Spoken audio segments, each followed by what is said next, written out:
personally or like objectively? Personally.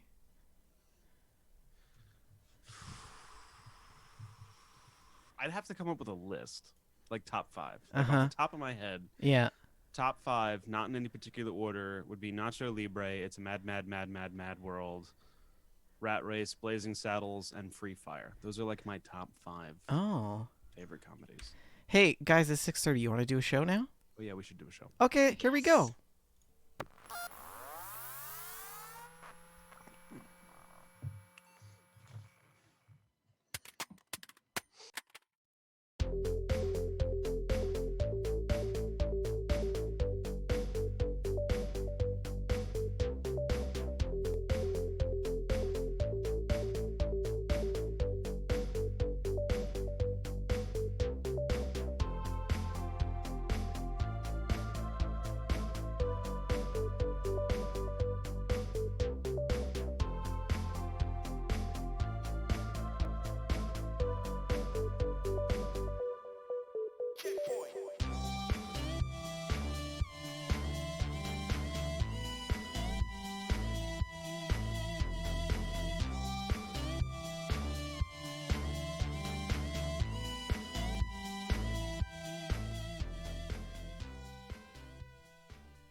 Hello, everyone, and welcome back to another fantastic episode of Gamestack Podcast. This is episode 88. There's a hair in my game. And you're listening to something, something, something. It's like sounds like one of those radio show titles, you know? Anyways, I'm your host, Vendertron. Joining me this evening is also Rick. Hello, Rick. Hey, Hello. how's it going? And Shalene. Hello, Shalene. Hi. How's it going? It's going. That's good. One time I think I'm gonna like do a compilation of all of Shalene's highs when we do the intro. Why? Be like, hi, it's okay. It's been a week. It's been a week. It's been a week. I'm good. It's She gonna deserves- be really depressing. She deserves a good week. Well, everybody deserves a good week, and you can end off your week by joining us here live right now for another episode of Gamestack Podcast. Welcome, everybody. Happy Friday. Before we get started this evening, don't forget the show is sponsored by Oak and Crow Coffee. Every bag of coffee, We Just Love Games Way Tenango blend that you purchase on the Oak and Crow website, $2 of that goes to the Children's Miracle Network. And I believe, Rick, that we've got some sales statistics for the listeners. Yes. How did we do with our first month with Oak and Crow? We did good considering we've put out like no shows. We ended up being able to donate $24 to Johns Hopkins Children's Medical Center specifically through Children's Miracle Network. And that means we have sold 12 bags. Awesome. Ooh. That's Yeah. great. Yeah. Well, thank you to Hey, everybody that's not bad who for our only sponsor for the first time and putting out like two not shows. yeah, like subpar quantity. That's 6 bags of coffee we sold per show. per show. That's not bad. Not bad at all. I So, would just yeah, like to point out that May was my month for running the show. So, as is June, so I now have to beat my personal best. Okay. Yes, hello to everybody coming into the chat. Archin, Joshy, welcome everyone. Come on in. Don't forget, if you're listening live, host us on Twitch. Tell your friends about the show, and leave us a 5-star review shout out. We have a 5-star review shout out this time. Shalene, who's our 5-star from? We got a 5-star review from Lightning Strike 7 from the US. And Lightning Strike 7 says, maybe lightning does strike twice. Rick. What does that mean? The tone of this felt very accusatory. I feel like it's got to be a callback to something that Rick said at some point that we forgot because we forget. Yeah, I got a message out of nowhere I forget what the message said. It was from a buddy of mine. It just started talking about. He's like out of the blue. He's like, yeah, I got fired that way too. And he just started talking, and I'm like, what the heck is this guy on about? I'm like, oh, it was something I said on a podcast at some point. He's listening to it and he's responding. And I forget that we can. I forget that sometimes when you listen to podcasts, even like past ones, I know I'm a victim of it where I think, oh, like I'll, that's happening right now, real time, but like it's 6 months ago, and the person's, They're still. probably And not we've even making the forgotten show by anymore. the end of the show. We've forgotten at the beginning of the show. Yeah. By the end of the show. Yeah, it's forget we're deceiving, doing a you know. show. When What? I listen, Who are you? yeah, I'm sorry. Why am I here? yeah. When I We listen, haven't been when able I to figure listen that to out for the last 3 years. shows, that's what it's like Shut for me up, too. Rick. That was mean. Anyways, interrupting, we've Linda. got some new people in Discord as well. Shalene, you want to take us through those new people? Sure. We have a new person in Discord. Oh, Supposedly it's a person. I suspect that perhaps it's not. Tad Rad Narwhal. I hope that they're an actual narwhal instead of a Oh. person. oh. So narwhals are awesome. Bye, buddy. Very Hope you cool. find your dad. Yes. So welcome, Tad. You're a rad narwhal. Well, if you guys are interested in statistics like I am, which would be none of you, StatBot has gotten a new makeover on their website. And StatBot is the resource that we pull all of our Discord stats from. And our top members in terms of messages for now has taken the top spot is Tim Twig, followed by RTZ13 and Joshy Neurotic. So good job, guys. Keep it up. GIF Wars, of course, always taking that top spot. Second place, The Lobby, and General Gaming has taken over instead of Fallout 76. Choosy moms choose GIF. Yeah. I hate you. Yeah. Okay, so today we're going to talk about some news. We're also going to talk about GameStock, and Game Science segment. I've got a doozy up my sleeve. And then we're going to talk about some gameplay as well. But before we get into all of that, let's talk about the news.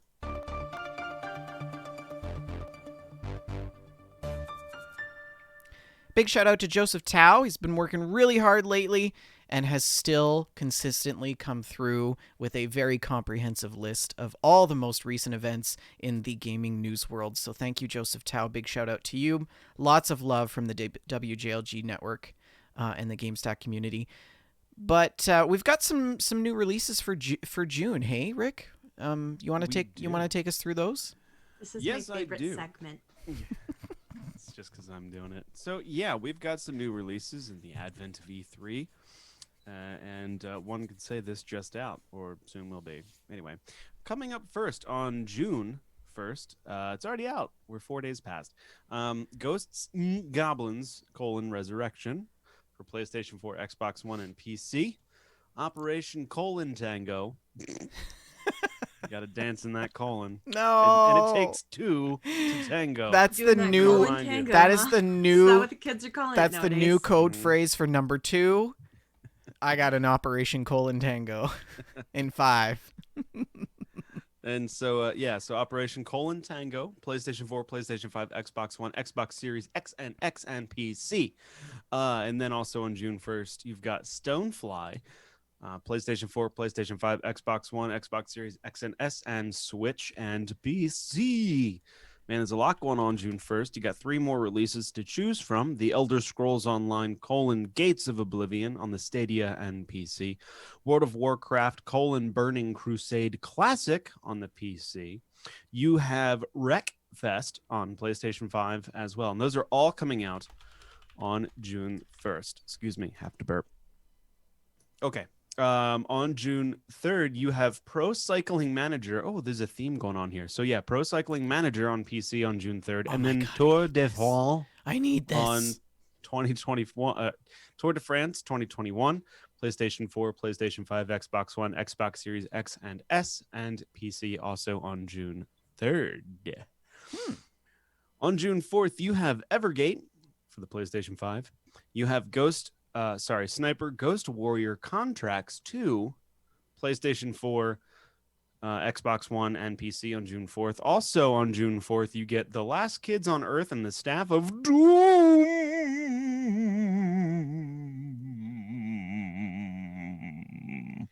on PlayStation 4, Xbox One, Switch, and PC. What Yes? kind of staff do you think it is? Do you think it's like a Gandalf style staff, or do you think it's like the staff at school? If they're the last kids on Earth, Like and the it's lunch, staff of like Doom? the lunch lady. Yes. You want some more slop? Shalene, I often wonder about you. I like That imagination in your head is just brilliant. I like that. Yeah, and The Persistence is on PlayStation 5, Xbox Series S and X on June 4th as well. The Mighty Goose sounds like a Canadian-based game, maybe. Yeah, It's well, on I mean, PlayStation 4, the Xbox the One. Is this the sequel- Canadian like knockoff of the Mighty Ducks? Yeah, I was just Mighty thinking that. Goose. I mean, the sequel is going to be Mighty Goose: Canada's Rage, right? Well, no, just the sequel's just Mighty Geese. Yes, geeses. So that comes out on Xbox One, PlayStation 4, Switch, and the PC on June 5th. Coming up for June 8th, you've got Backbone on the PC. You've got Chivalry I'm really 2. excited for Backbone. Backbone is a pixel art noir detective point and click adventure game where you play as a raccoon in a trench coat. This is right up your alley. It is. This is like the time of anthropomorphic animal detective games. Apparently so. Because last month we were talking about Chicken Rabbit- Police. Chicken Police. And now we've got Backbone with the raccoon in the trench coat. I'm all for it. There you go. Okay, that does sound like it's right up your alley. Chivalry 2. The DLC should just be called Chivalry 2 My Timbers. Chivalry My Timbers. Anyway, PlayStation 4, PlayStation 5, Xbox One, Xbox Series S and X, and PC. Also on June 8th, you get Edge of Eternity on the PC. The Elder Scrolls Online on PlayStation 5 and Xbox Series X and S, as well as Elder Scrolls Online: Gates of Oblivion on PlayStation 4 and Xbox One on June 8th. Coming out on June 9th, you have Phantasy Star Online 2: New Genesis, Xbox Series X and S, Xbox One, and the PC. On June 10th, you get Final Fantasy VII Remake Intergrade on the PlayStation 5. What is that? Like, I know what the remake is, but what is Intergrade? Anybody have any idea? I'm guessing that it's new content. I'm guessing it's some kind of a little side story that they've just slid right in there. It's strange. Like an interstitial thing.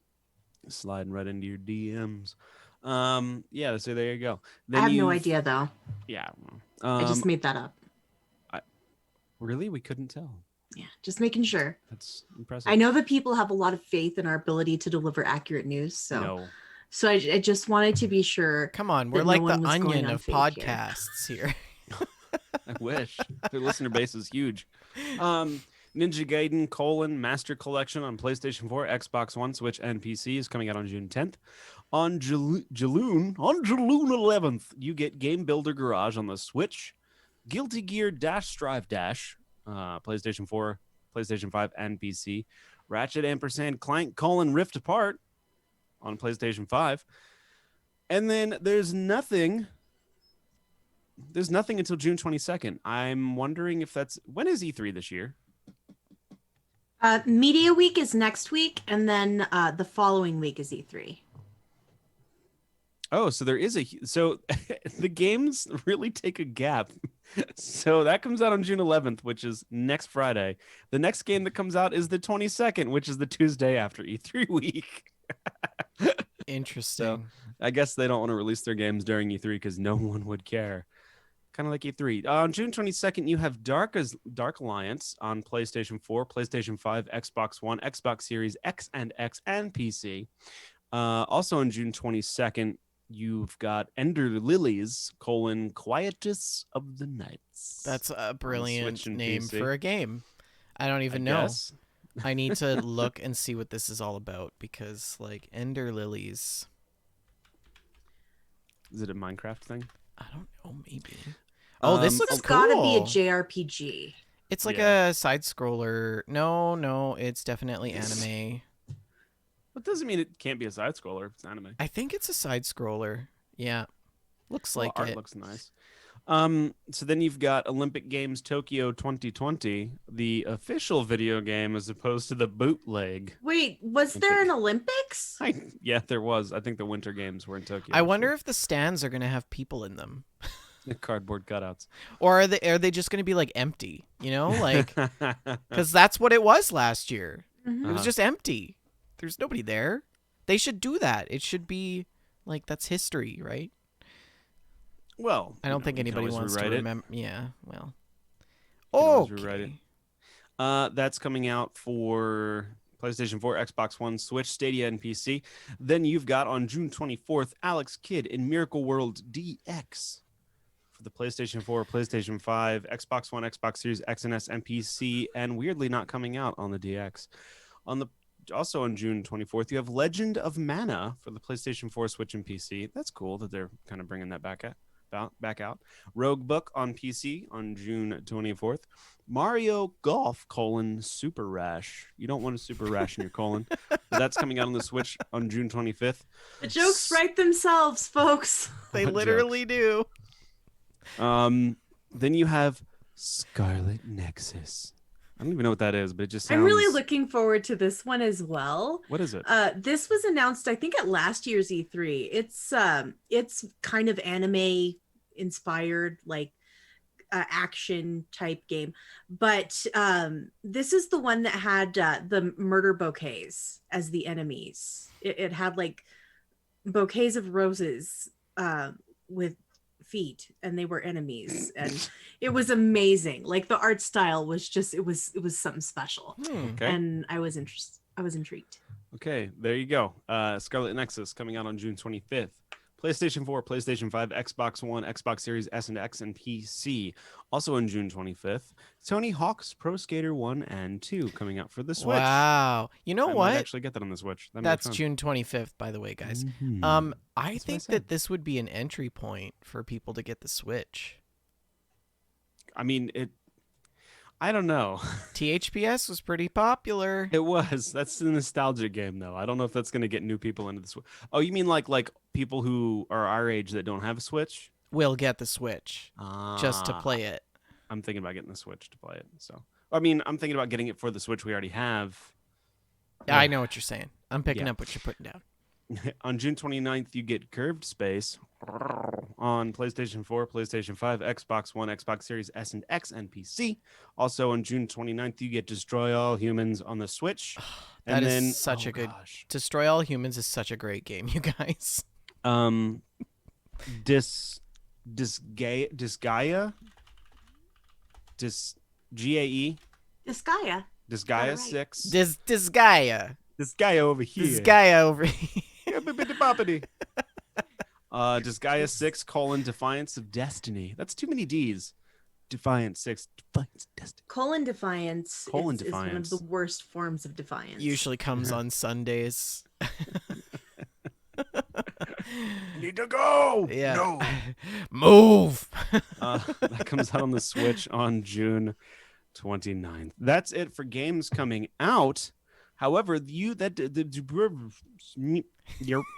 What? Rings.exe has stopped working. That's it for the games that are coming out, but that's not it for the free games. That segue did not work well after You I got broke. it. Keep going. Keep going. Yeah. So free games for June on the PlayStation Plus, you get Operation Tango, Virtua Fighter 5, Ultimate Showdown, Star Wars Squadrons. Get it. And those can be found on your PlayStation Plus. Then new games with gold. New games with gold for the Xbox. The King's Bird, because he's flipping you the bird. That's funny. June 1st through the 30th. Shadows Awakening. I wonder what a Awakening could be. That's what happens after the colon defiance. Well, I was gonna say Also, I also was on gonna go with Sunday.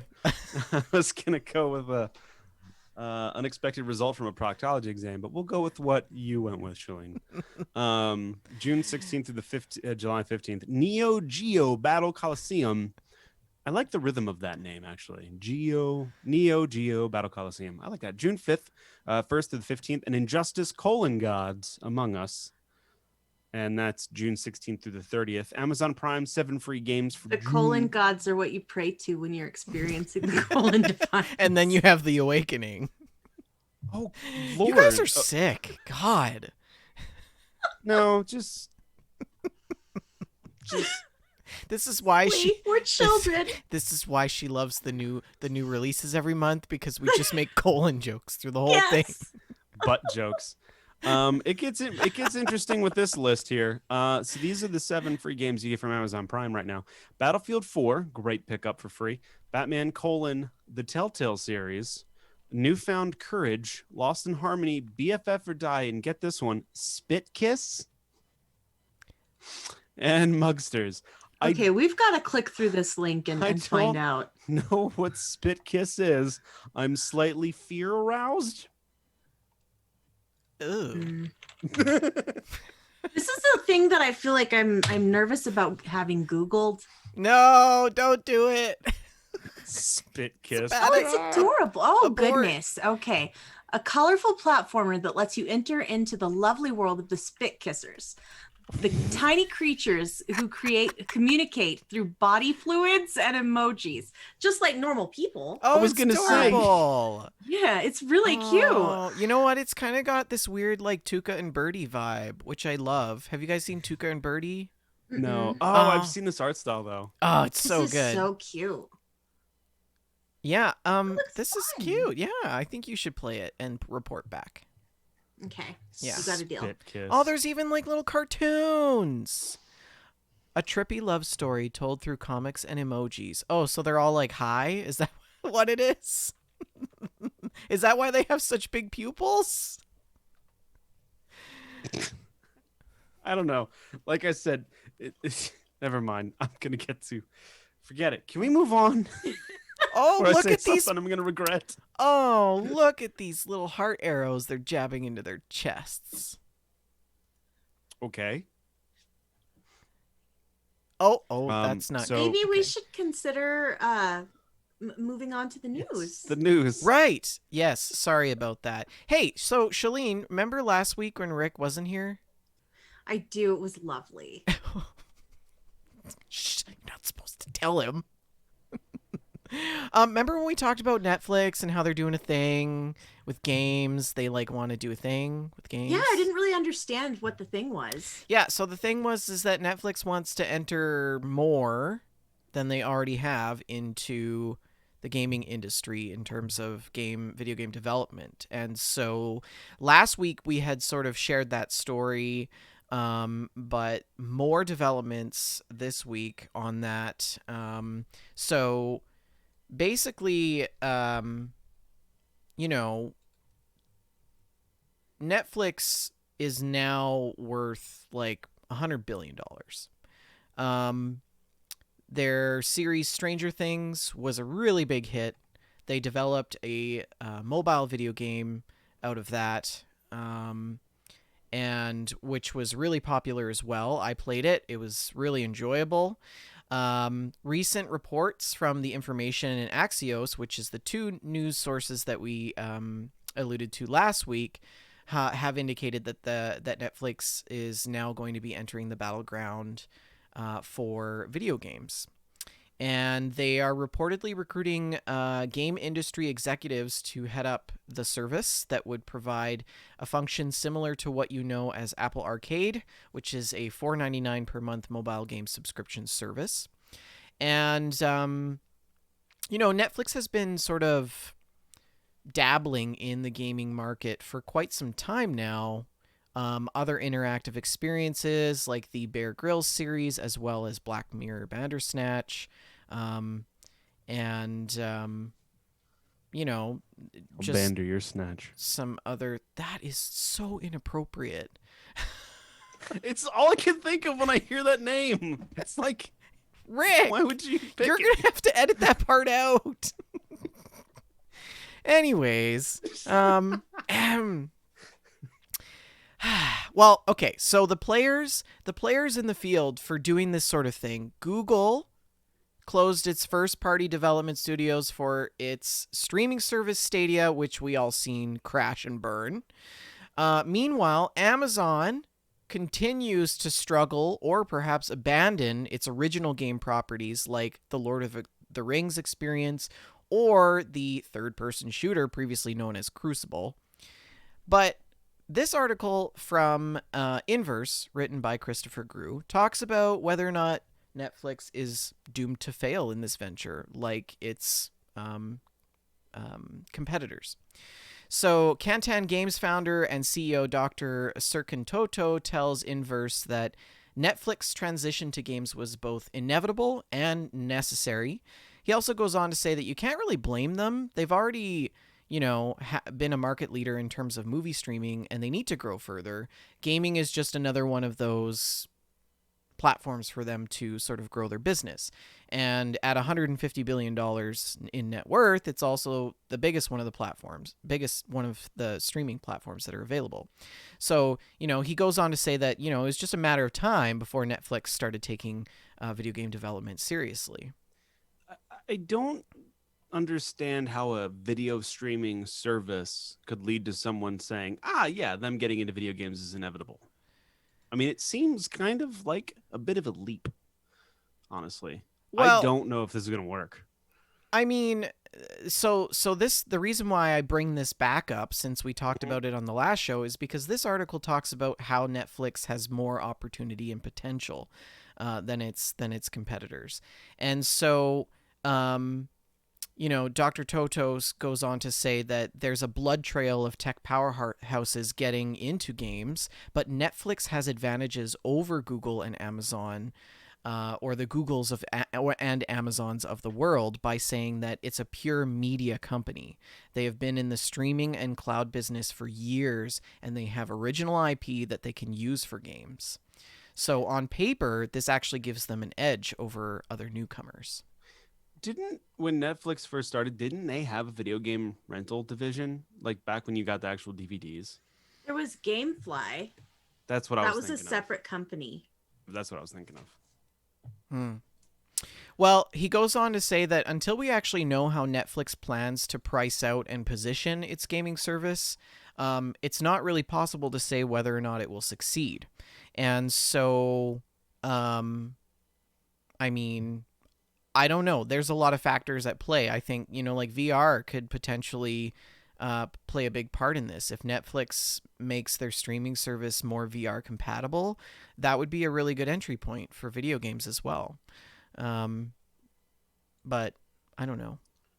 So, and forgive me if I missed this, are they starting with like a streaming system where they're streaming the games to your TV, where they're using their hardware kind of situation, or are they doing a subscription service to download the game like a launcher? So principal analyst who is covering games and augmented reality VR tech at research company Omida says, and his name is George Jagiashvili. Sounds great. Says that instead of diving into AAA gaming head first, we envision Netflix first experimenting with simple family-friendly HTML5 multiplayer games with a TV remote or smartphone serving as a controller. And then he goes on to say that those games would be available within the Netflix app, primarily serving as a complementary experience intended to increase engagement and keep people on Netflix for longer. But he also goes on, actually their principal games analyst, Steve Bailey from the same company, Omida, goes on to say that Netflix takes its exploration in a gradual fashion and in step with its strengths as a platform. So, and then, that he also adds that there might be other avenues outside of that traditional development space and publishing through which Netflix finds most of its success. So, I think, it's kind of interesting. We've seen Netflix try to do this before. Um, I think that they had moderately successful results. Um, so they're coming back into it and trying to do it again with a different approach. And I mean, that's just what it is, right? It just sounds like they're going to reboot Armor Games or something on their platform, which is fine if they want to like bring back Kitten Cannon and things like that. That I'm all for those Flash game reboots. I'll play those for a while. Yeah, But yeah, yeah. the whole like HTML5 family game thing, we'll just have to I wait and was see. muted. I think it could work for like decision-based games, story-based cinematic experiences where you pick from dialogue options Mm-hmm. as your primary means of interacting with the game. They kind of have that already. I A little think it bit. would be pretty good for that. Asher Dusk in the chat also piped in and said, "Sounds like a good spot for Jackbox games," which I think Oh, actually would be a Ooh, yeah. huge partnering smart. there. So, Especially if you could find other Netflix users to play with yeah, remotely. exactly. Yeah. Yeah. Hmm. This Cool. next article that comes to us from The Fortune, written by Jonathan Vanyan, talks about EA's CEO, who is voicing his opinion on where video games are going, saying that the pandemic driven video game boom is part of this whole streaming venture and why these companies are wanting to dabble into the video game industry. As you guys know, EA first appeared in Fortune's ranking of U.S. companies by revenue in 2010. This year, after their 10-year gap, they are back on the Fortune 500 list. But their business model has changed quite a bit, and it comes with a little bit of controversy. Certain games like EA's FIFA Ultimate Team, which is a version of the core FIFA soccer game, actually encourages players to spend money on so-called loot boxes, which we have talked about pretty extensively on the show. Um, and has been quite a point of contention for lawmakers, politicians, and generally just concerned parents.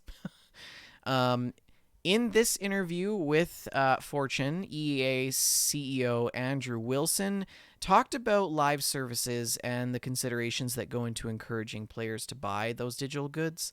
And the problems that, Google had faced with Stadia and things like that. And so the conversation kind of went like this. They posed the question, why do people keep spending money on digital goods? Isn't there a limit? And he said, when I talk to guitar collectors and ask how many guitars they should collect, the answer is always just one more. Yeah. Is that correct, Rick? That is absolutely Yeah, correct. That is okay. the classic answer to that question. And he said, that's because that's how we are as human beings. We evolve. Once we get this thing in a virtual world, or when we're building a virtual team or establishing ourselves as individuals, who we are today differs over time. And the next question that they asked him, has EA changed the cadence of releasing new games like FIFA to increase its live services revenue? And he responded by saying, it's different for different games. We don't really put every game into one size fits all category. When you launch a new game, people are playing games more and for longer. So, he goes on to say that when I started this business 20 years ago, we would build a game and people would play for 4 weeks. They paid $60 for that game and then they moved on to the next thing. But people would play 4 or 5 games a year and spend $200 to $250 on these games and play them for a short amount of time. But now people buy FIFA and they play it all year long, and they invest time and they invest money in the experience and establish themselves as individuals in that community. And I think, the same sort of mentality goes with a lot of the other franchises, Bethesda and Rare and things like that. And I think that multiplayer open worlds, being able to connect with other people so easily, has really influenced that quite a bit. He does bring up a good point that I haven't thought about before. When a game would come out that's $60 and it would be like, why would you spend $60 on just a game that's multiplayer? Yeah. But you're going to play it for like a year and a half. I mean, look how long people have been playing, Battlefield 5, or even people are still playing Battlefield 4, and that came out 11 years ago. I mean, Mario Kart on N64 was like $79. Yeah. Granted, I played that for like 8 years straight, so Yeah, from like a pricing standpoint, $60 for a game that you're going to play for years actually isn't a ton of money, considering how games used to be. You would play it, beat it in a few months, and go out and get another game for $60. I never thought about it like that. I still don't agree with the amount of loot boxes put on people these days, especially from EA. their model However, is if definitely people, yeah. however, if people are going to pay it, then what? I mean, I they don't can. hate microtransactions in Right. general, but Correct. I'm Yeah. not a fan of loot boxes. I The like to gambling Because they're know what I'm deceptive. purchasing. Yes. Yeah. I don't even know if they're deceptive. They're pretty clear. Like, to me, loot boxes are very clear on the fact that you're basically gambling for nothing. Mm-hmm. I don't agree with it, but I mean, if people are going to buy it and they're going to buy it, what I have a problem with is when you put it like behind a paywall. Like, Mhm. if mainstream games go the way of mobile games, where it's like, oh yeah, you can play the game, but if you spend $5, you can increase the timer and build your stuff Right. faster. Right. Where like you pay to win essentially. If mainstream games don't get to that point, that's good. Yeah. Like Yeah. if Battlefield comes out, Battlefield 6 that's coming out, and it's not going to be like this. But if it came out and it's like, to earn your guns faster to play multiplayer, pay $5 and it'll increase the amount of XP or whatever it does. Like that I would have a problem with. So here's a question Yeah. for you. Do you guys think game publishers push people to spend too much money? Well, of course they do. Yeah. They want to make money. Of But course they do. I mean, I can't see them dangling stuff in front of people's faces, going, buy it, buy it, buy it, as like pushing people to buy it. Okay, well, Fortune asked this same question of Andrew Wilson, and here's what he had to say. So he said, when we think about charging any amount of money of any of our players, whether that's for a small item inside a game or whether that's a game in its totality or the subscription service that we offer for annualized access to every title that we develop, we think about choice. We want you as a consumer to be able to choose and not be disadvantaged for choosing not to do something. On balance, our players are spending less now than they did 20 years ago on an annualized basis, but they're actually playing games longer. We want gaming to be fun. We don't want it to feel like a grind. And the output of that is FIFA's Ultimate Team, which is one of the biggest live services and social networks in the industry. 2/3 of players don't spend money on digital services, and 9 out of 10 packs are opened with earned points, not with purchase points, a reference to players using in-game currency rather than real money to buy packs of soccer players. So that was his response to that, which I thought was moderately sensible. I don't know. Yeah, I mean, it makes sense. It's important that you can also purchase the same things with earned in-game currency. Yes. Right. That's a good thing. And so they asked him, they said, would you be happy if that stays the same, or do you want people to spend more money on these packs? And he said, yes, we're very happy about this. There's ways, and we've seen companies do this as well, to cause people to do unnatural things in our industry and other industries, and you can rely on all kinds of negative motivations like guilt and obligation. When you fulfill positive motivations, you extend the lifetime value of a franchise and business. And I think that's part of what we've seen with Bethesda as well. He also just finishes off by saying, I think this is a real hot button issue, and I think the press have used sensationalist headlines to paint EA in a really poor light. And I just want people to know that's not how we're oriented. We're not short term, we're not long term, or we're not short term, we're long term. And we're not about the money, we're about fulfilling motivations, because if we do that, we'll be around 50 years from now. So, what do you guys think about that? I think it's their games that would paint them in a negative light. I think they do get more flack than they deserve. It's fun to dunk on EA. Yeah, but they do kind of deserve it in a way. Like back when Battlefront 2 was a pay-to-play wall kind of thing at one point, and they're like, all right, we'll change it. And then you had all of the hacking issues. And I'm not saying that they haven't done some egregious things. They absolutely have. Yeah, but I do think that they're painted in a more villainous light than they should be. Yeah, I think it's one of those things where they put a target on their back and then they were under a microscope. And even if they did something small that was everyone else is doing or something, they're going to get tagged for it because they've Yes. already been, you know, Mhm. under a microscope for so long. So Mm-hmm. yeah, but it is fun to crap on EA and Ubisoft, isn't it? Yeah. So like I said earlier, EA is on the Fortune 500 list. Um, and they asked him, what do you think will keep EA on that list? And people may play video games less now that they're vaccinated against COVID. And he said, with absolute respect and humility, I hadn't really thought about getting back on the list on a daily basis. I don't really think about what's going on to take to stay on that list as a core means of my motivation. But then he went on to say, like, we saw pre-COVID where two fundamental secular trends occurred. One, social interaction is moving from physical to digital. The other was that the consumption of sports entertainment was moving from a linear into an interactive form. And they sort of sit at that intersection between those two trends, in which he goes on to say that COVID actually accelerated that association, and it's too early to really tell what's going to happen. But post-COVID, he doesn't think that we're actually going to go backwards in terms of what it was before. And I think that that's speculative of most sort of paradigms.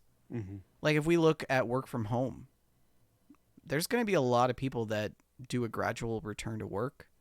There's going to be a lot of people that just choose to become digital nomads and like travel the world and just work from their laptop. So yeah, That I think sounds really appealing. I mean, yeah, I know, Yeah. right? Anyways, I thought this was a really interesting article, a different sort of perspective from EA. We're always kind of like, charging head speed at them. So They're low hanging fruit, EA. They are low-hanging It's easy. It's so easy It to is. bag Yeah. on EA. But he Yeah. certainly had some nuggets of truth in that article. we what he do was like to saying. peck them to death from time to time. Yes. Yeah.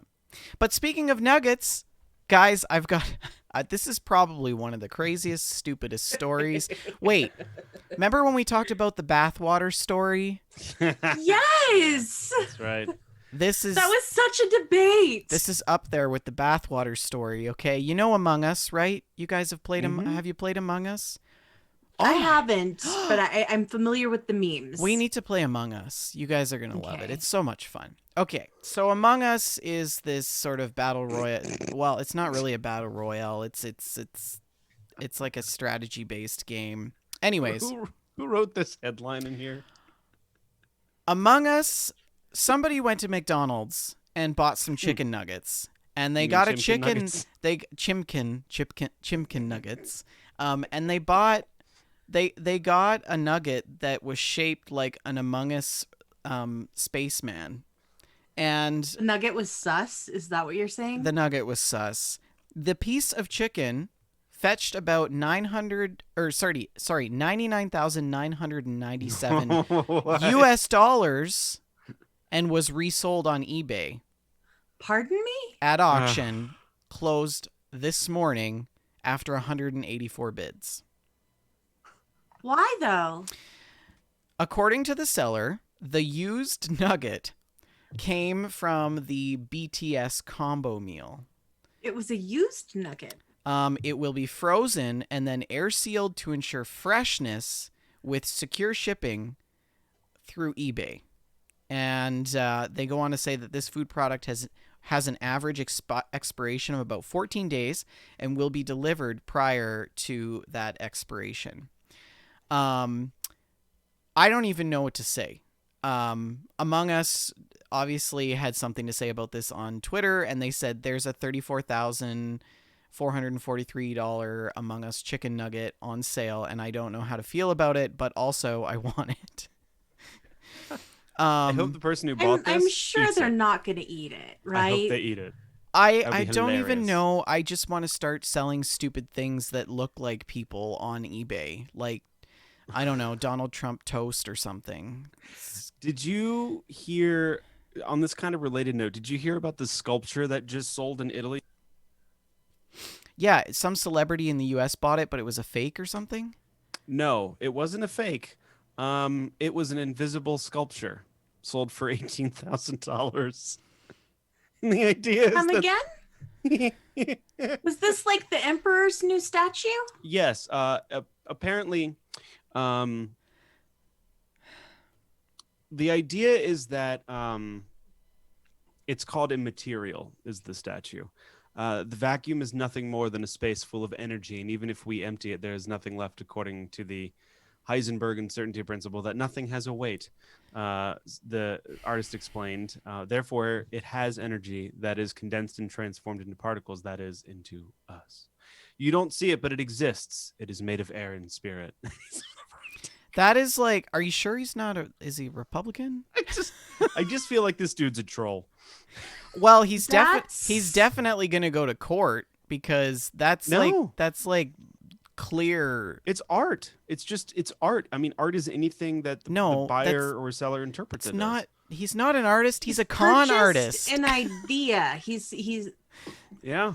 sold mean- an idea. But it's But here's the thing though, you can sign away your ideas to a corporation or to a business in some regards. So I mean, legally, this was a binding. Granted, I think it's stupid.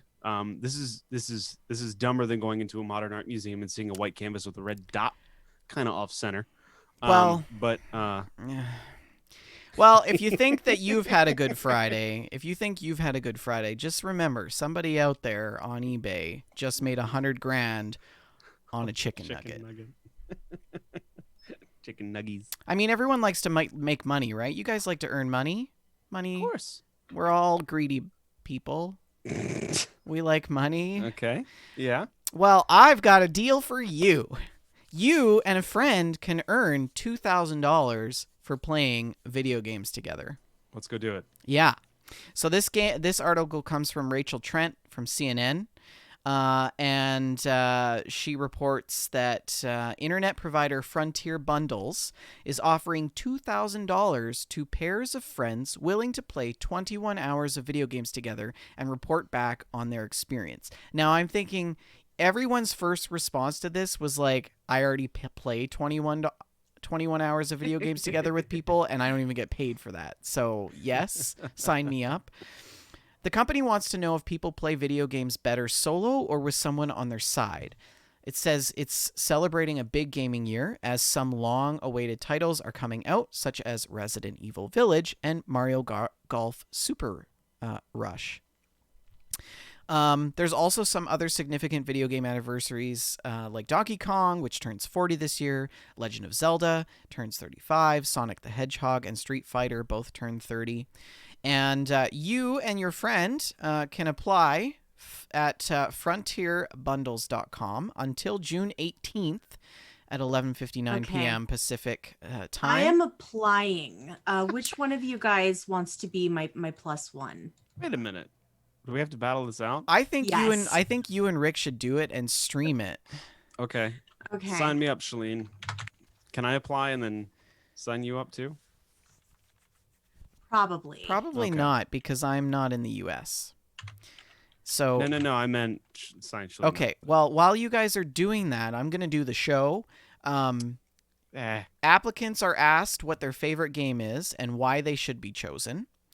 There will be 2 sets of winners from anywhere in the United States, and duos don't need to play together in person. Frontier Bundles says it's looking for pairs of gamers with a ton of virtual history. Well, I mean, look no further, right?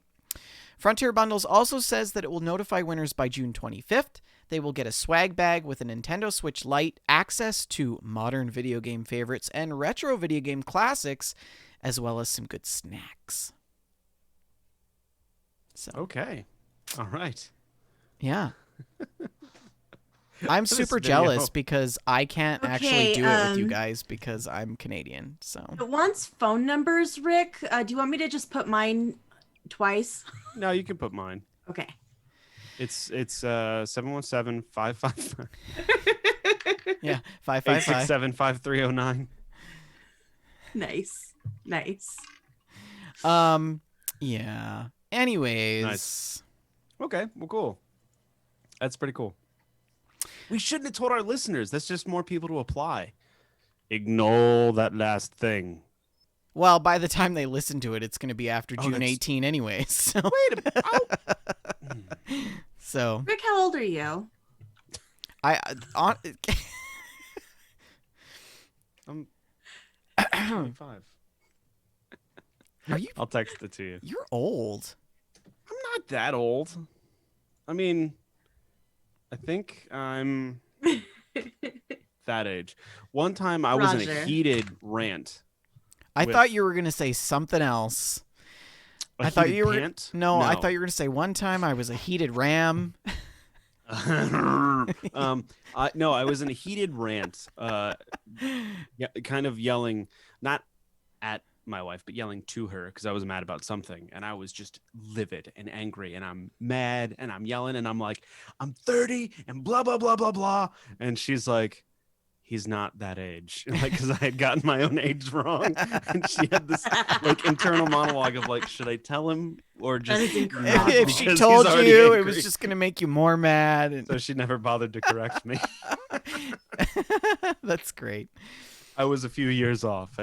Oh man. Well, speaking of things that are old, you guys like Atari, right? My first console, yeah. Yeah.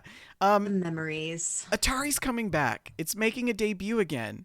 Later this month, Atari is officially back in the video game hardware business. What? Yes. The company, which somehow still exists, announced Thursday that its Atari VCS home video game console will launch in the US on June 15. Consumers will be able to buy one at the retailers including Best Buy and GameStop, as well as the official Atari VCS website. Base VCS consoles will start at $299.99 US, while bundles, which also include both a wireless joystick and modern controller, will sell for $399. The VCS looks and feels a lot like Atari's classic consoles from the 80s, but will feature several modern touches, including 4K, Wi-Fi, Bluetooth support, as well as a PC mode to allow owners to install Windows and Linux as an alternative operating system. I love it! It's even got like the wood paneling. It's so good. Yeah, that's expensive. That is really expensive. The console also provides free access to several classic titles from the Atari library, including Asteroid Centipede and Missile Command. So, why would we buy this? That's what I want to know. I don't know. Just I to don't know. backtrack just a bit, we have to record a video telling Shalane, these people we're doing a why show. we should be chosen as the winners of this. Can you we should just send them this segment I'm of the just show. gonna send them the Twitch with a timestamp. Yes, send them this segment when we're talking about it. Yes. Okay. Carry on. Okay. Well, I mean, yeah. I mean, all right. So here's the thing. You get what with this game? Like, you get reminiscent of your past years. oh, I see here. Okay, so the way that this article made it sound when it says you get several, provides free access to several classic games. On their website, it does say every system includes the Atari VCS Vault, a collection of 100 Atari Arcade and 2600 games, fully optimized for 4K and everything. So that makes more sense. Then that makes sense. I'm seeing on here, there's a game I cannot remember, but it looks like, I forget what game that is. But so yeah, this is tempting. This is very tempting. Another article written by Brandon Hill from Hot Hardware talks about the issues around the pricing with Atari. And he goes on to say that, pricing for the VCS might leave many people scratching their heads, but especially considering that it's a retro-centric console and uses really underpowered hardware compared to the modern gaming consoles. If we look at the Xbox S is priced at $299 and the PlayStation 5 digital edition true. will set you back $399. Those are modern consoles that come with at least 512 gigabytes solid state drive. But the VCS, on the other hand, uses a rather sort of weird system. It uses an AMD Ryzen R1606, whatever, with an embedded APU. So, in other words, it's bringing back sort of a pocket knife to a gunfight. That's what he said in the article, which I thought was clever. But they're not competing with Xbox in them, so they wouldn't need that hardware. Well, here's the thing. It also functions as a full-fledged PC. So really? you can install Windows 10 or Linux on it and turn it into a multimedia computer for your TV and your entertainment system. But you don't need a ton of power to run YouTube. No, you're right. The hardware is capable of 4K, and like you said, 2,600 different arcade games as well. So that's sort of the thing. It's definitely a niche product. Yeah. It'll sell out. It'll definitely sell out. The price could also reflect the increase in the decrease in availability of certain electronics components due to COVID. Or the increase in the price of lumber if it's got that wood paneling. That's probably not real. That's why it's $399. Dude, so Have you been to a Lowe's lately? There's a little strip of cedar on there, and it's like the cedar was $98. I went to my father-in-law's house, and he had just built this 2x4 rack for 6 kayaks. I mean, it's just like a 2x4 2x4s sticking up they vertically. should be like $5 a piece, right? Yeah, like the pressure treated 2x4s. It's just a piece sticking up vertically. There's like 3 arms coming off each side to hold 6 kayaks, and he's like, that was like $600. Yeah. I built So 3 stupid. Seems like it would have been easier to build it out of metal. Probably. I built 3 grow boxes for this summer to grow vegetables and herbs and stuff. Yeah. It was Herbs. $500. What did he say? I said herbs. No, I'm making a joke. Oh, I thought Herbs. I thought he's a herb. Herb. Hey, Herb, come over here. Hey, Herb, we got a question here about a toothbrush. Anybody know where that's from? No. Home Alone. Oh yeah. Jeez. Yes. Wow, that's a deep That cut is a from deep a cut. movie. Yeah. Wow. Anyways, I don't even know what I was talking about. Oh, right. Cedar 1x8s. Cedar 1x8s here are $28 a piece for a single Yikes. board. Mm. So, yeah, that's where we're at. Anyways, according to Atari, over 11,000 backers of its original Indiegogo campaign have already received their consoles. Everyone else, you're just going to have to wait till June 15. So, yeah. Don't forget, I Best predict Buy, this is gonna sell out GameStop, quick. Microcenter. I think that there's going to be, well, because here's the other thing. So, in the last episode of Gamestack, or possibly the one before, we talked quite extensively about boomers coming back into video games because of the pandemic. Mhm. And I think this console is kind of launching at the perfect time. Hey, yeah, you're right. You're right. Because there's going to be a lot of people that are like, oh, yes, I can play my old games. Sure, I'll spend $399. Put it on the Okay, credit cool. card. Yeah. I did. Anyways, we have to talk about the stock market. Mm-hmm.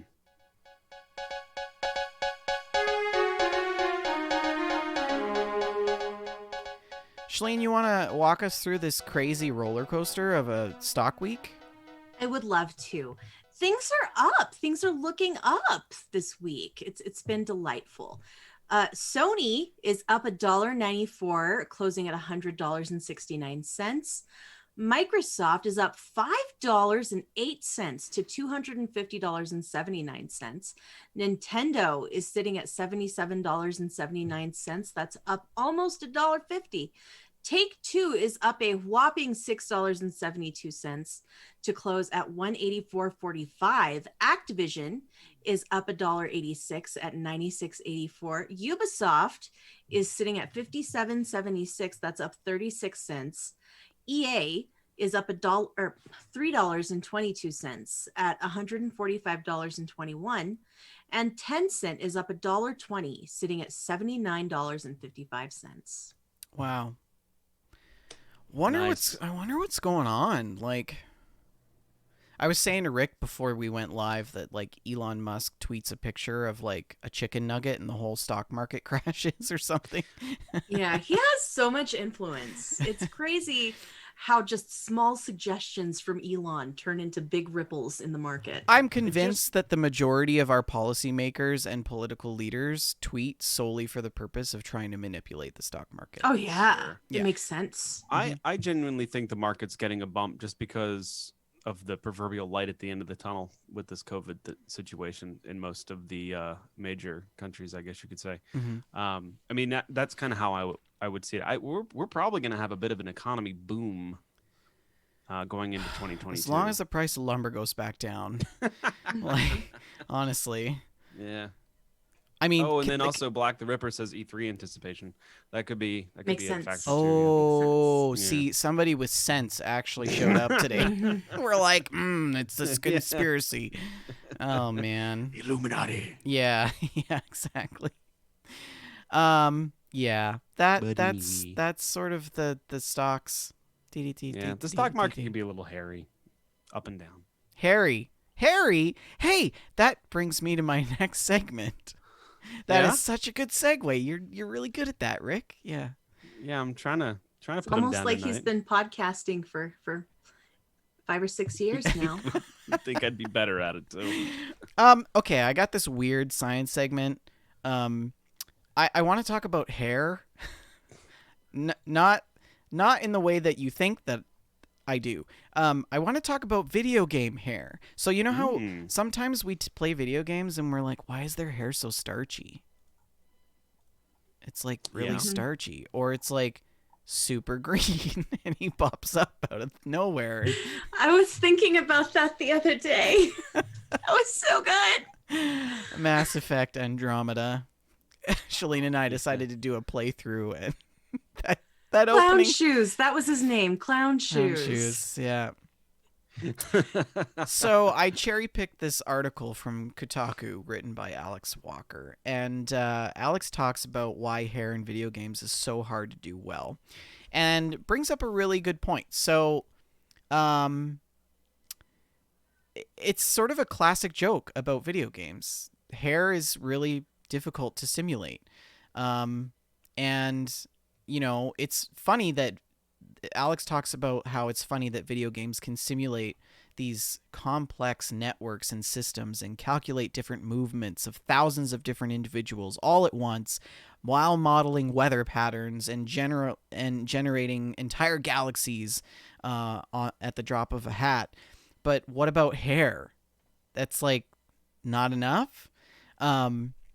So, you know, they go on to say that despite, you know, the diversification in the ability to create complex characters in the character creation of many video games, hair has always been this weird point of contention. I mean, Shalene's still waiting for beautiful curly hair. I'm so angry about it all the time. Curls in video games, guys. How hard is it? Apparently pretty hard. Right? Who knew? Yeah. So they go on to say, you know, when you bring in problems with older rendering technology, weaknesses in things like subsurface light scattering, different skin tones that react to different lighting conditions, you get a whole different host of problems stopping characters from being able to look the way they really should. Enter the starchy hair. And it's understandable that people get really angry about that, because characters and the way that they interact with the world is really important. I was watching somebody stream The Witcher 3 the other day, and the guy was just standing still. There wasn't a breeze around, and his hair was just like, and it was like cycling, you know? It was like, Yeah. and I was just like, that's so bad. That's like, they tried really hard to do that and they failed. Anyways, a large part of the issue with video game hair is that it's not a static thing. Hair and the tens of thousands of strands and follicles within it is constantly moving.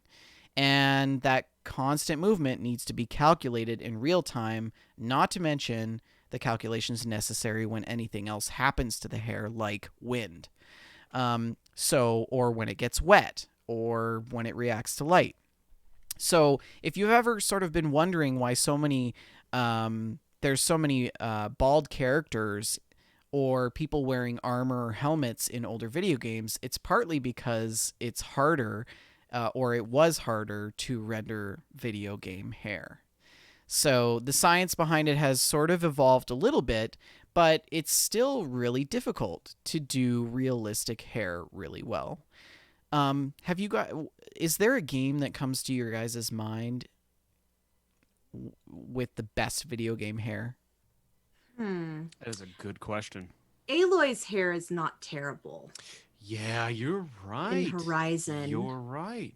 Um, Yeah. and the hair in Horizon Zero Dawn didn't suck either. No, Detroit Become Human. Mm-hmm. The hair in Detroit Become Human didn't suck. Ah. Hmm. Well, Alice goes on to say that, unless it's a hairstyle that's pressed flat against a person's skull, it ends up looking kind of ridiculous. And so You know what else has good hair?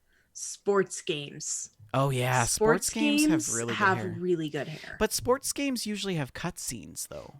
Mhm. It's mostly cutscenes, right? And that's easier to do Yes. because it's more True. video than it is rendering an engine. Yeah. Anyways, the science of hair generally is attached to the character as a texture or layers of textures onto the body, almost like an appendage, or you could say a wig. And that's kind of part of why it doesn't really move naturally.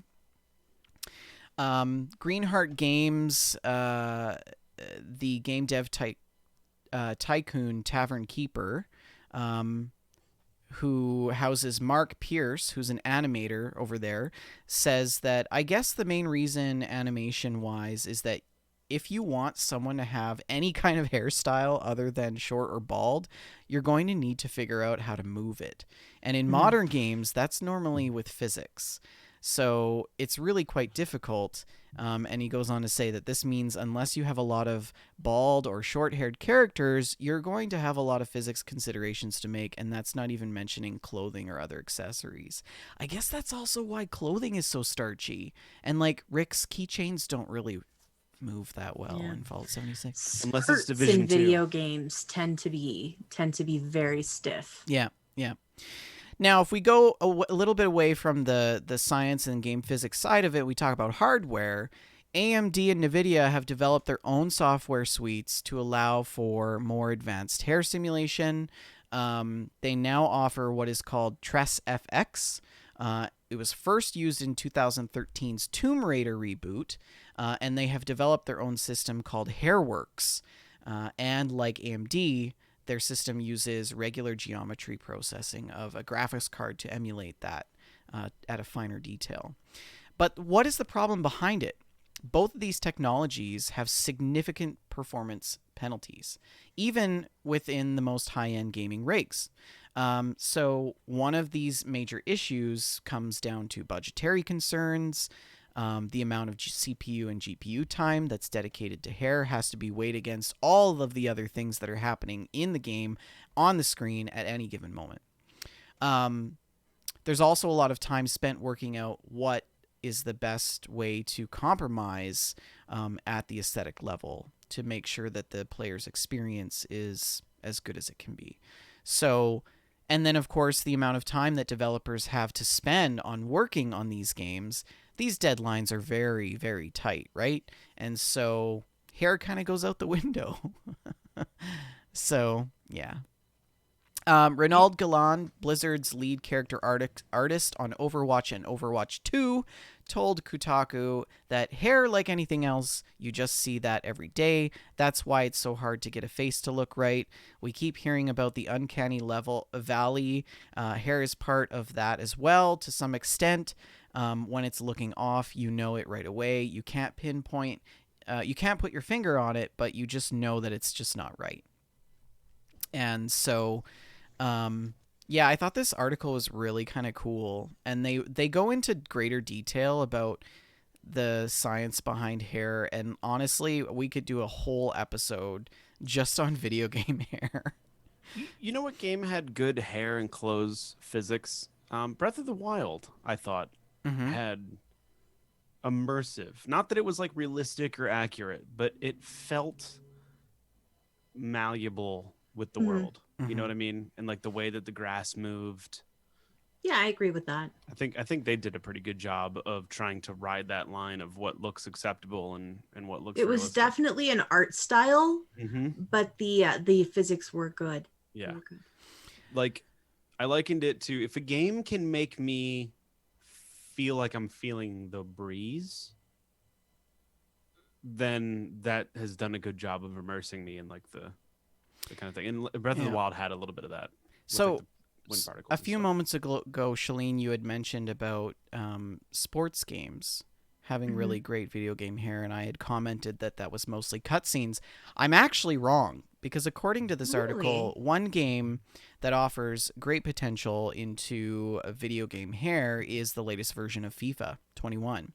So as opposed to using hair cards, they call them, EA's Frostbite engine can now render and simulate physics on individual strands of hair.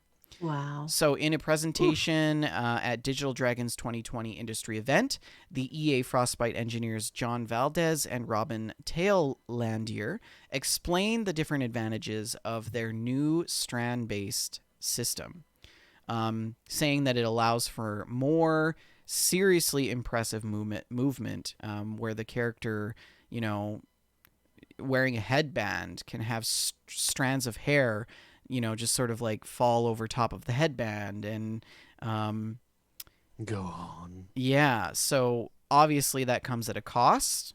Not every character in a video game can be a hair model, but um, the benefits that they were able to do were isolated to some of the key star players in that game. But Nice. strand based rendering is an issue for earlier Tress FX and Hairworks rendering softwares that were used, like in The Witcher 3 and Tomb Raider.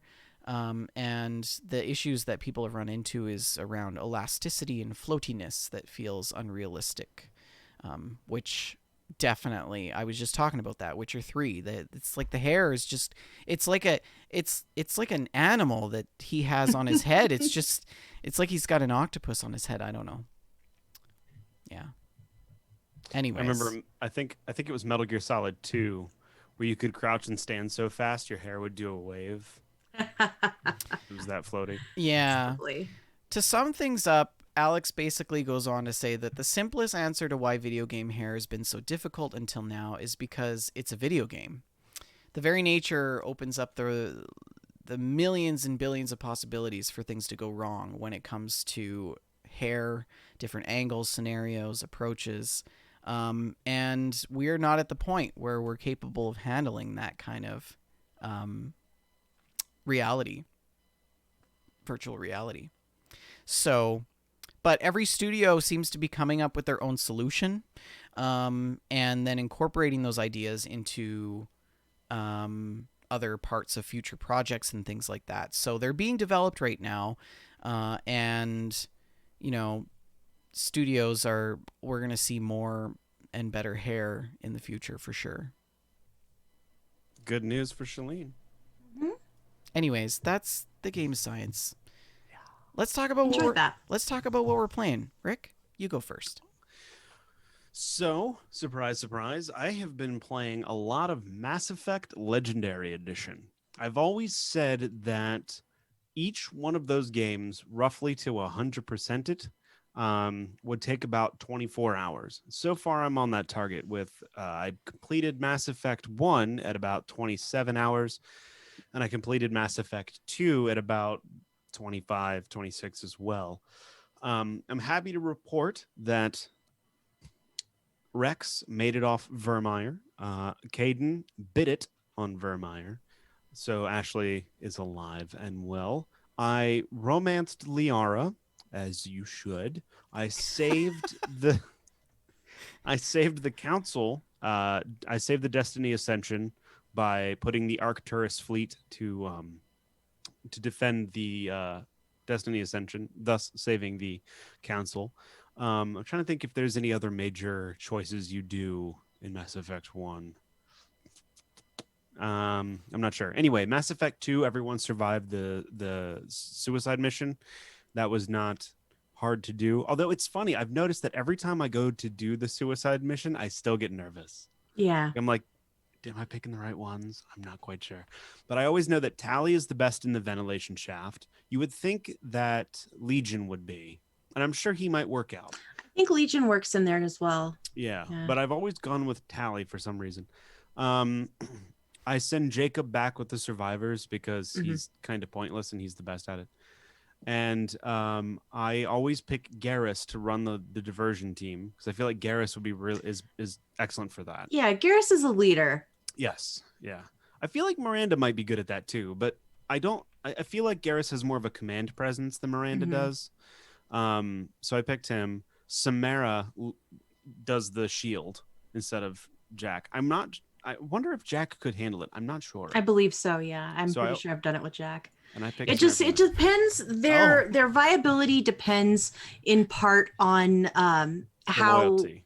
Yeah. Yeah. If you've done their loyalty missions and that kind of thing. Yeah, and they were all loyal. And Tasmani asks about Kasumi in the vents. And I thought about her too, but it really required someone who's good at tech. And I feel like Tali was better at hacking and tech than Kasumi would have been.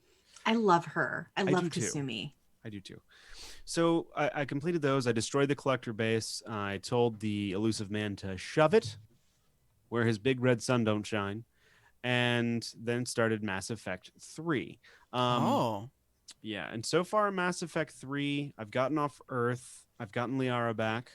I got the automatic. Oh, I have always tried to keep the fish alive in Mass Effect 2. Yes! For the life of me. After every mission, I go and feed the fish. I do the mission, I feed the fish. I do the mission, I feed the fish. I scan the planet, I feed the fish. And I killed them twice. No! In my playthrough. And I don't know how. I fed those damn things every single time. And I feel like what happened was... Did you overfeed the fish? Can you overfeed the fish? Absolutely, you can. You can overfeed real fish. Well, I know, but this is Mass Effect. So what I figured happened was I scanned a planet, landed, did like one of those like quick little side missions that takes 5 minutes. Like destroy the mechs before they destroy all the cargo, and then came back and then started scanning planets and did another mission and forgot to feed the fish in between one 5-minute freaking mission, and the fish died twice, so I gave up. So in Mass Effect 3, I went and I spent 25,000 credits on that stupid fish tank VI. Yes. So it feeds my fish. I always buy for that. me. I always buy that. So annoying. I have never ever been able to keep the fish alive in Mass Effect 2. You can is it Trainer? You can, if you get close with Trainer, she'll feed the fish for you. Oh, really? Mm-hmm. But see, I've romanced Liara, and she's she's one of the few options to kind of continue on the romance, and I must. So apparently, in the Legendary Edition, I don't remember this. I could have swore I bought all the base DLC, all the DLC for these games, and I don't remember this at all. But there's a guy that you talk to, or a note you pick up, or it's a message at your terminal that talks about him leaving his mechanical dog on the ship. And so now whenever I go to the cargo hold, there's one of those little mech dogs just walking around scanning everything. And that's all he does. And it's quite awesome. I didn't remember him being there. I haven't done the summit yet. I'm still doing some missions around the Citadel and the galaxy map before I do. And get everyone together. There's a couple things that I wanted to do before I did that particular mission. But so far it's going well. It's a lot of fun. I never played the DLC where you're taking out a rogue AI, and at the end, because the guy basically hooked his brother into the Geth's network, and I guess this was a PlayStation exclusive. But it was the darkest DLC that I've ever played, because at the end of it, you finally break the brother free, and he's in this like Christ-like pose in this contraption with spikes through his arms, and his eyes are being held open, and they're red and bloodshot from not having any moisture, and he's got tubes down his throat. and he's just like, he needs help, you know, and you're like, oh my gosh, like it was one of the darkest looking things that it was so dark, but I saved him, and and I sent him to Grissom Academy, which he then comes back in Mass Effect 3, Mm-hmm. and I'd never seen that before, and he unlocks the security door that you can go in and get the Matic rifle, which is love the Matic. There's also a ton of guns that I feel like are added or different in Mass Effect 3. There's like a harpoon sniper rifle. There's these there's this new SMG that's kind of like red and looks like from the blood pack almost, but if you hold the fire button down, every fourth shot it fires a really big like boom. It's like ba, ba, ba, boom, ba, ba, ba, boom, and apparently it like helps take out armor. Like the idea of the gun, I read in the little synopsis that it has two barrels, and the idea is it uses armor piercing rounds every 5 shots. So that way, if the Vorcha forget to switch ammo for like shields versus armor, it it kind of compensates for that by having armor piercing rounds inside of the gun itself. Nice. But it's super inaccurate, and like the recoil, if you don't control it, it just goes straight up to the ceiling. But there's a bunch of different guns I do not remember in this game. I forgot how much I love Javik, the Prothean. Yes, he's great. I love that guy. And yeah, so yeah, I'm playing that. I'm really enjoying it, having a lot of fun doing that and evading Reapers. I downloaded, as you know, I've been into VR. I decided to try Star Wars Squadrons. I was a huge fan of the Rogue Squadron games back for the Nintendo 64, Rogue Squadrons 1 and 2. Great, great flying games. Don't hold up. They're great.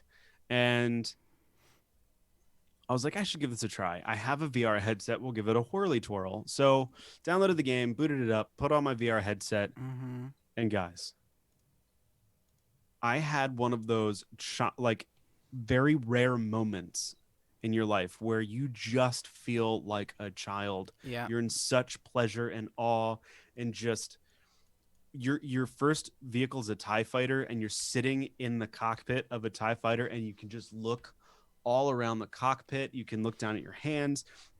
It's calibrated for your head, so you look down and you see your chest, like your head is sitting on your shoulders. And then just flying like that is so much fun because you can just like look up as you're turning, and you can like track enemies better.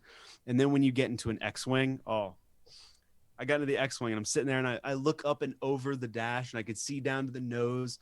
I like turn around, and I can see an R2 unit just sitting back there.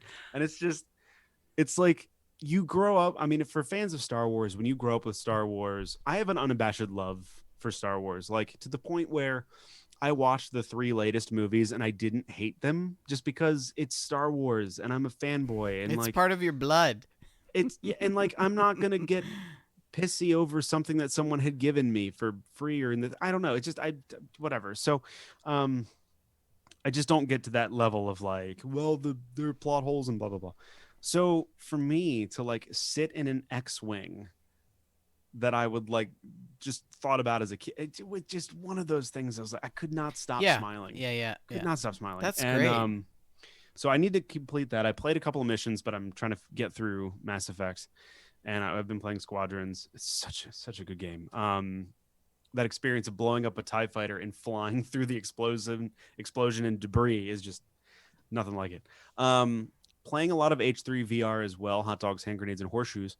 That has been one of my favorite things to do, to just pop on the VR headset and do a game of Holdout, and I started using limited ammo, because I would put on like the unlimited ammo and just keep pulling magazines out of my tactical vest, fire 3 rounds, reload. But instead, I now use limited ammo and freaking have to make sure that I reload my guns right or account for ammo. And it's a lot of fun. And this leads into Survival Horror Sundays. Last Sunday, we were finishing up one of the DLCs for Resident Evil, right? So the first game. So 2 or 3 Sundays ago, we started the Zoe. The end of Zoe. And you just walk around punching stuff, and it's super fun. It's like, what did I say? The Steven Seagal of DLCs for this. And you just punch stuff. And we got to a point where we're like, hey, let's end it here. I feel like it's a good end point. So we booted it up this past Sunday, and we're like, let's get started. We got a power fist. We could charge it up and punch things. And 18 minutes later, we're finished the DLC. It's like, okay, so that's 18 minutes. What do we do? I was like, oh yeah, I found a zombie mode on Hot Dogs, Hand Grenades, and Horseshoes. So let's do that. So we switch over. I boot that up, and I put on the zombie mode, and I pull, and just for giggles, I put on the item spawner so I can spawn in any gun, any attachment, anything I want. And I pick like an M4 and like a pistol or something, and we start going into these zombies. And these zombie hot dogs, Shalene, were just running, right? They were just running. I like Yes, turned they were around and so genuinely like fast. jumped because there was a hot dog right here. And I died so hard. It is so hard, man. So when I died that first round, I was like, fine, I'm gonna load up for bear and go to town. So I get a an M249 squad automatic weapon with 200 rounds. I get two other canisters of 200 rounds for this gun, and then I get a fully automatic 12 gauge shotgun with buckshot, and I have 100 rounds for that in drum mags, and then I have 6 8-round mags for this shotgun because I'm like, I'm gonna murder kill all of the zombie in this particular thing. And so there were a few problems from the get-go. One, the amount of ammo in the M249 was fantastic. 200 rounds, fully automatic, awesome. Problem, reloading. That gun takes about 30 seconds to reload, and it's complicated. So you got to like lift the top, pull the belt out, pull the thing off, put the drum mag back on, put the belt in, drop the top, and then rack it, and then you're fully reloaded. The other problem was with the AA-12 shotgun. In order to put the magazine in, you have to line up the rail of the magazine and slide the magazine up, and that's hard to do when you're running from zombies and trying to like It was fiddle so with this funny. stupid magazine. And, So like, funny. it was so bad. And I lasted for a while, and ultimately I have not beaten one of those scenarios. And so that has been so much fun to play that particular game. But that's what I've been playing. Don't skip the epic knife throw. Oh, so one of the zombies dropped a knife, and I picked it up and stabbed him on the ground. And Shalene's like, oh man, I wonder if you could, throw the knife. So I was like, let's just have some fun. I picked up 2 knives and was running around chopping hot dogs up with these 2 knives. And then I was like, all right, time to get back into the main game here. And Shalene's like, but I want to see if you can throw the knife into a hot dog. So I was like, all right. So I pick up a knife and I walk around a corner, and I'm gonna simulate the knife throw here. And so I see this hot dog, and I sneak up behind him, and I take my knife and I do this, and it just kind of floats to the ground. Like it doesn't do anything. It just like It was the most pitiful toss. It was hilarious. It was so funny. it was just turn around and ran. It's like nothing. Just Oh drop. man, I cackled. It was I so I good. imagine really that's funny. how my encounter with a bear in the woods would go. I would like try to survive, and it would just be bad. It was a pathetic knife throw. So, That's hilarious. It is on this particular channel. So after this, you can go watch a rerun of that stream and see the epic knife throw. It's I really think bad. Tim clipped it. Oh, so did he? Wonderful. Great. So good. Oh. It's my gameplay. Okay. Well, I have been playing a few games. I played some Farm Sim. So as you know, we have a server, and it's Taz and myself and Ravensview, and we have a 4th member now, which fills the server full, and that is Hardware Guy, who is another fellow Canadian who lives over in Ontario. Super nice guy. Hardware is the dude that is the go-to person for setting up server takeovers for Sea of Thieves. Oh, lovely. Yeah, so he messaged me one day and he said, hey, you still got a slot on your Farm Sim server? Because it's on sale for like $15 on Epic, and I can use my Epic $14 voucher that everybody got to get this game. So he paid like $1 for it. Anyways, yeah. Poor guy works too hard sometimes. That's right, Tim. Yeah, absolutely. I planted trees, and they're so cute. I was okay. So we've done this. We're kind of like reaching the status in Farm Sim where we've tried and done a lot of things and we know a lot of things to do. Like we tried pelleting. Pelleting is like, don't do pelleting ever. Pelleting is where they take like straw and convert it into small pellets that are actually more energy efficient, and they're better for the animals, basically. So I had this whole pelletizer system and conveyor belts, and it was bagging the pellets and putting them on pallets. So then I had pallets of pellets to put on the truck, and I was trying to load it with the forklift, and the forklift would glitch out and like flip all over the place with the pallet on it, and then all the pallets would go crazy and fly off the truck. Don't do pallets. Bad idea.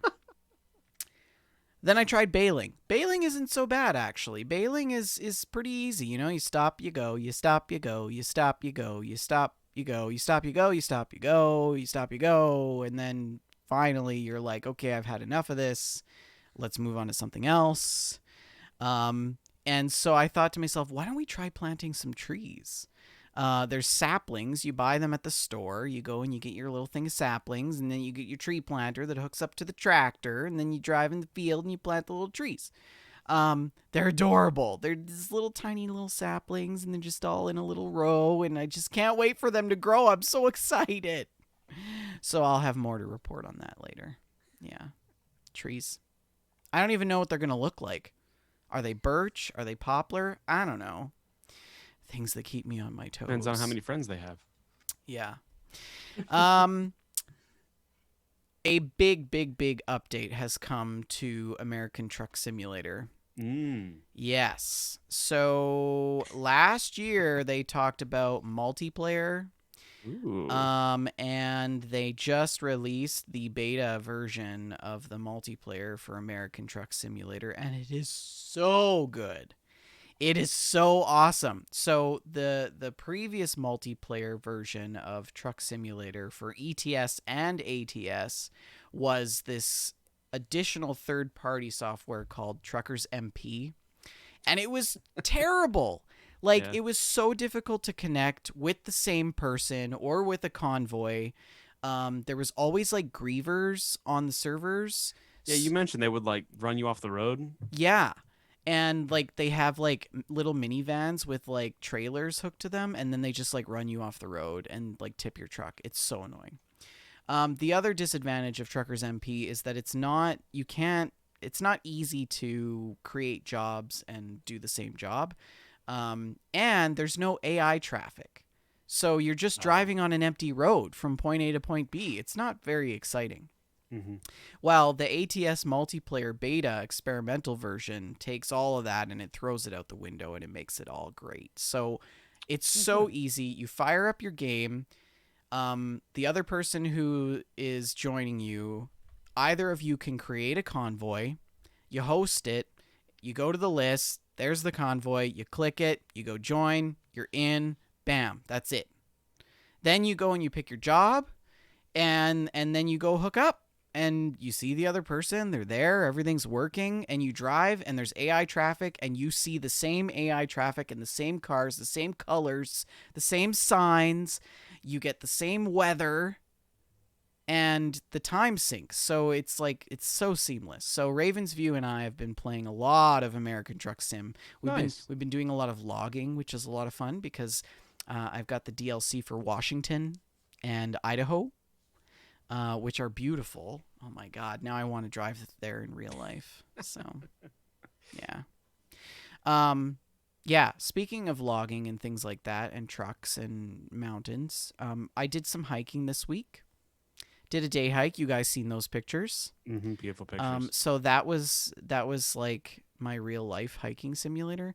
But it got me thinking, why are there no hiking simulator games? Like, how cool would it be to have like a VR game where you could just go hiking and see this? Yeah, that's true. Anyways, that's People want to shoot stuff though. I mean, that's what Hunter Call of the Wild is for, I guess. Closest thing to hiking, other than Red Dead, which I've revived. Good. Yes. Well, not good, because I lost my Red Dead save. Ew. Ouch. And I spent so many hours as a trapper getting to like the second level of being a trapper. And now I have to start back from zero, which really sucks.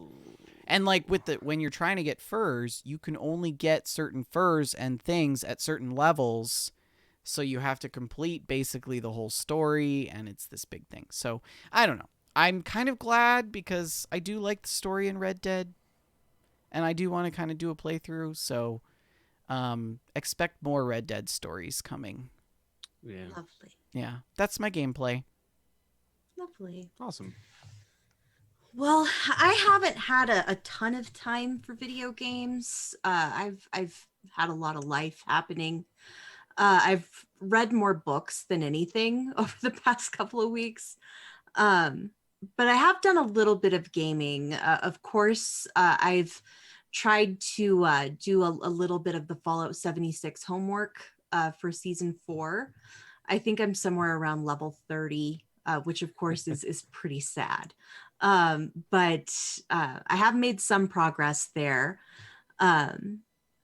I've been playing through the storyline of Puyo Puyo Tetris, which has been a lot of fun. I've been talking about that for a couple of months now, I think. I do a couple of levels every week.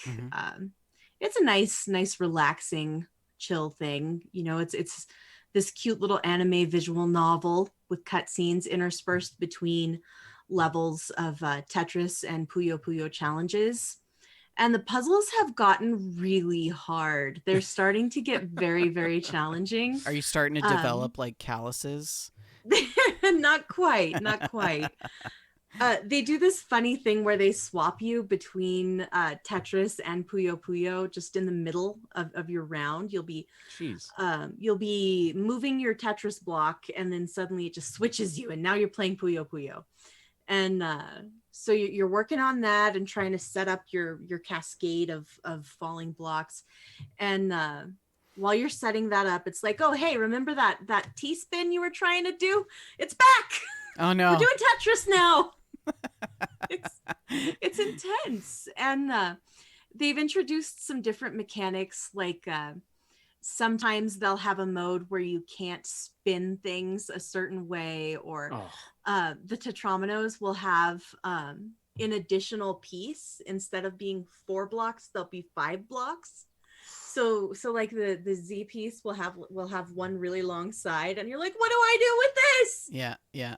This breaks my brain. This goes against everything I've ever known. So that's been really fun. They come at you pretty fast, and it's been challenging, and it's fun to feel an additional challenge in terms of Tetris. In terms of the storyline, they've introduced a character that has a bunch of super suggestive dialogue. And it's so funny. It's really funny because it's been this super family friendly game for all of this time. And suddenly this guy is just dropping innuendos left and right. And I giggled. That's a lot. great. Yeah. And that's on your Switch, right? No, I've been playing that on PC. Really? It's also available on Switch. But I've been playing on PC with a controller. So you got super fast fingers now. I don't know about that. No? I'm not great at fast. I've never been good at being fast. We'll hop into Overcooked. It's never been my and strength. she's just been flipping burgers left and right. Yeah. Overcooked is so fun. Yeah, we should play it. Yeah, that'll be good. Of course, I've also played some Animal Crossing. No. As always, it's a way of life. But in the Nook shop, they had a limited time item available. It was a cheese wheel. And this cheese wheel was it was like a commemorative cheese wheel. Apparently there's some kind of event that they do in the United Kingdom where they roll a cheese wheel down a hill and people chase the cheese wheel. What? Yeah, one of our listeners has actually attended this event. Moxie, of course. She's been there to witness the rolling of the cheese. I wonder what part of the UK this is. I don't recall offhand. I'm sorry. In the middle. But this cheese wheel was available for sale, so of course I bought cheese wheels, because of course I did. So I bought, you can only buy 5 items a day from the calendar at the calendar, the catalog, the Nook Shop catalog. So I ordered this is the thing. Wait, yes. I gotta bring it up because people need to see it. So I've seen this on Reddit, right? Where there's like all these people rolling down this hill. I had no idea it was related to the cheese wheel thing. Yeah. Like, look at these people, they're crazy. Whoa, we got like a little. There goes the cheese. There goes the cheese. Look at these crazy and there go humans. the people chasing the cheese. Like, Do they eat it after they catch it? I don't know. Look at Gloucestershire. Yow.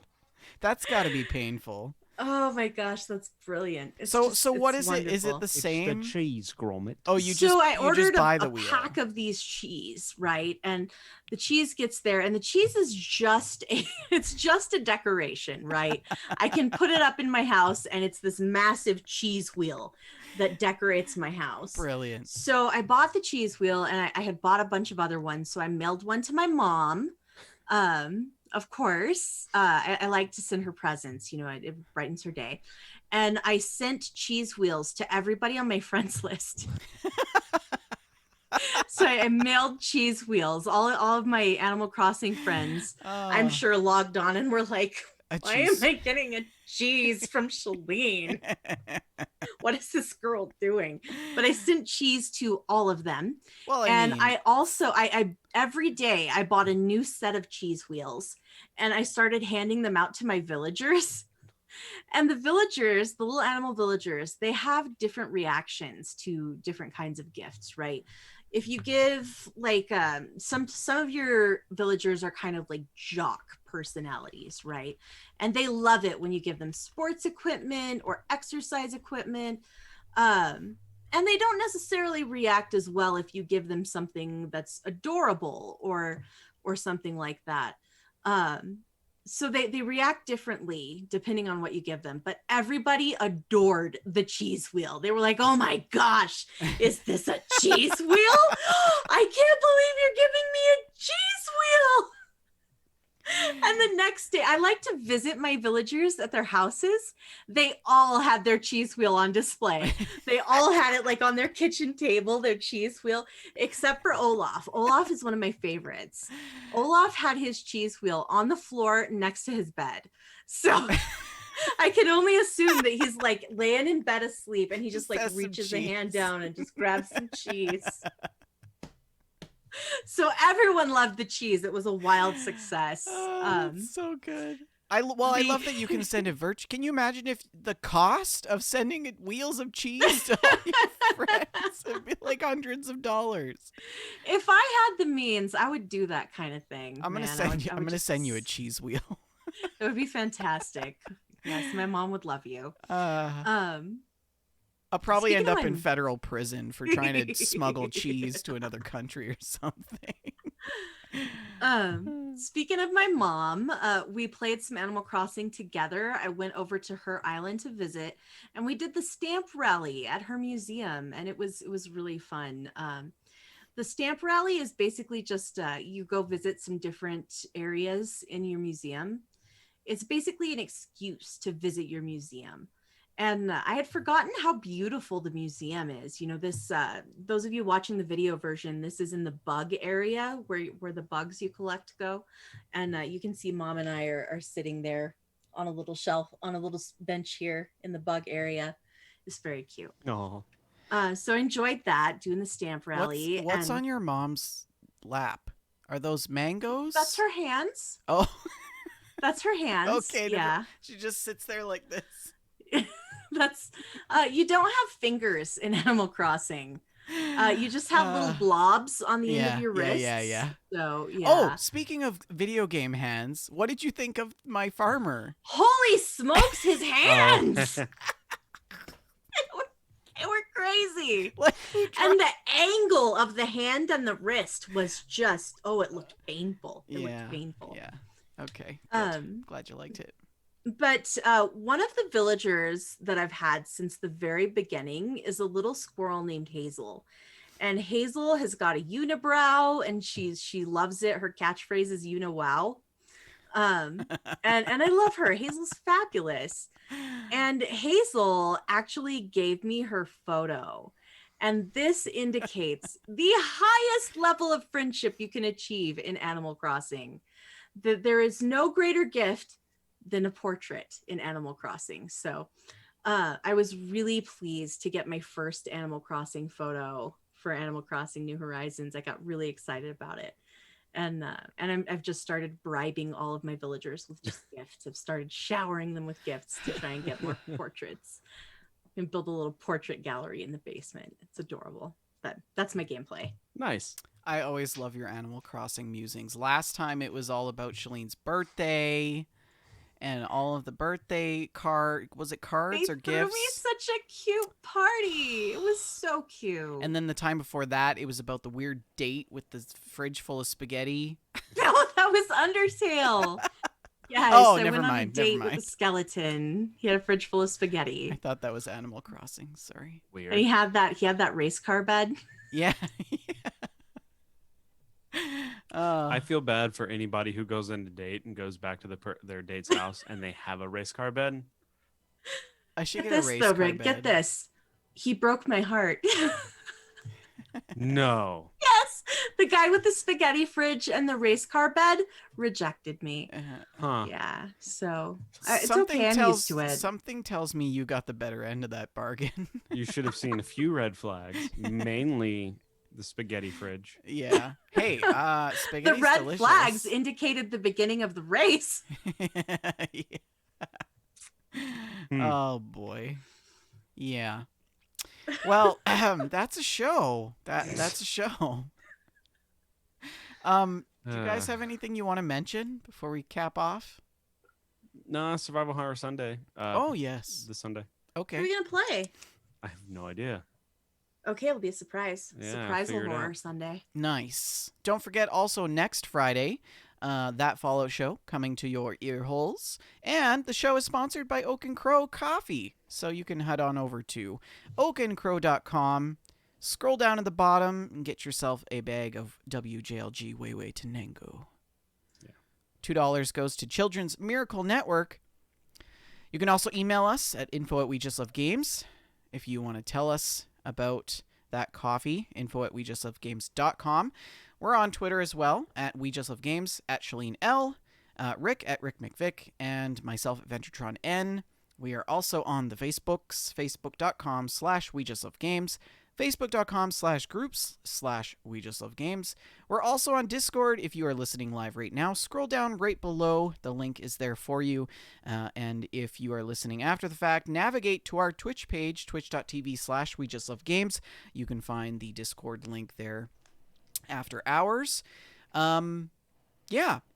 We record the show live every Friday at 6:30 p.m. Mountain Standard Time, 8:30 Eastern Standard Time, right here on twitch.tv/WeJustLoveGames. We're also on YouTube, iTunes, and Stitcher Radio, as well as iHeartRadio. Please like, subscribe, and review the show. Give us a 5-star on iTunes, and we will shout you out. Thank you all for listening. Does anyone have any last words? Time flies like an arrow. Fruit flies like a banana. Good night, guys.